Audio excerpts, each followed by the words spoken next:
खोथाया बेनो जे दिनै UPPL हान्जाखौ मोजां मोननानै दले बले बे ओनसोलनि आइजोफोर हौवासाफोर जोंनि UPPL दलाव जयेन जादों।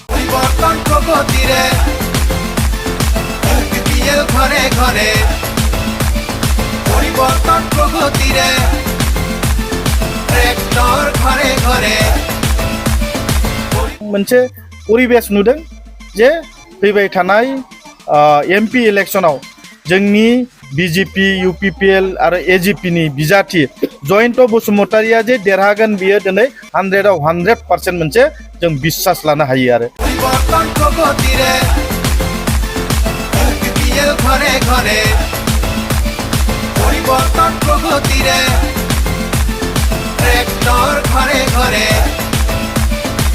UPPL दलाव जयेन जानो दोलो दोलो ओंखारबोदों।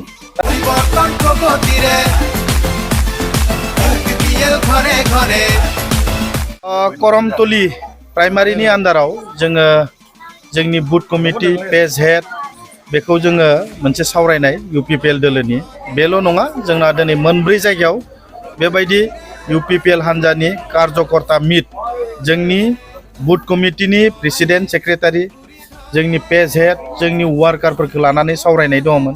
जों मोनब्रै प्राइमारियाव खालामबाय लास्ट नैबे जोंहा करमतली प्राइमारि बे प्राइमारियाव फैनानै जोंनि कार्यकर्ताफोरखौ लोगो हमजोब्बाय जोंनि वार्कारफोरखौ लोगो हमबाय सावरायबाय। मोजां खोथाया बेनो जे दिनै UPPL हान्जाखौ मोजां मोननानै दले बले बे ओनसोलनि आइजोफोर हौवासाफोर जोंनि UPPL दलाव जयेन जादों।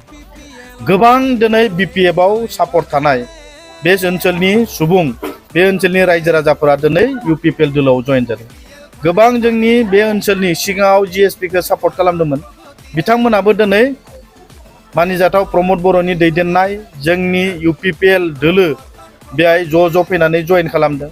गतिके आं मोनसे परिबेस नुदों जे फैबाय थानाय MP इलेक्शनाव जोंनि BJP UPPL आरो AGP नि बिजाथि जयन्त बसुमतारिया जे देरहागोन बियो दिनै 100 आव 100% मोनसे जों बिश्वास लानो हायो आरो नैबे ओनसोलनि गोबां जाति जनगोष्ठी बियो दिनै मानिजाथाव जोंनि प्राइम मिनिस्टार नरेन्द्र मदिखौ खनथाम बारनि थाखाय तृतीय बारनि थाखाय प्राइम मिनिस्टार बानायगोन थाखाय रायजो राजाफोरा थिरां खालामखाबाय।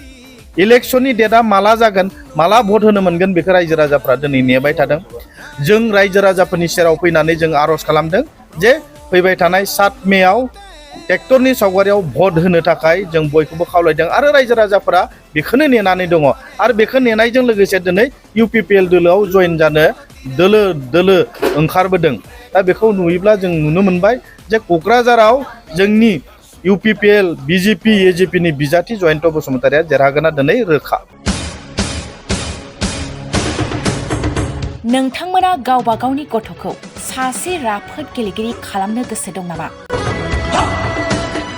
रायजोआरि हादरारि हादर गेजेर थाखोसिम गेलेगिरि खालामनो गोसो दंब्ला नोंथाङा गोबाव दा खालामसै। सासे राफोद रोंखा राखा गेलेगिरि खालामनो थाखाय नोंथाङा जानजि खाफ्रादो आरो मुं थिसनहैदो।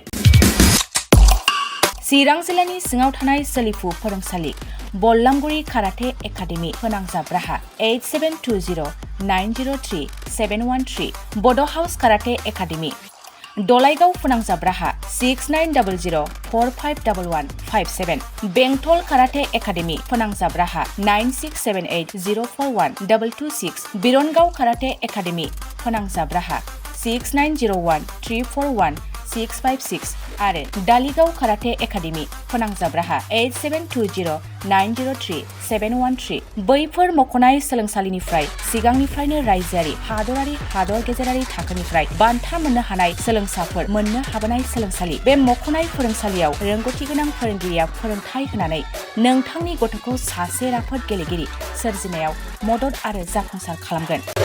अब्ला मानोथो गोबाव खालामनो थाबैनो मुं थिसनहैदो।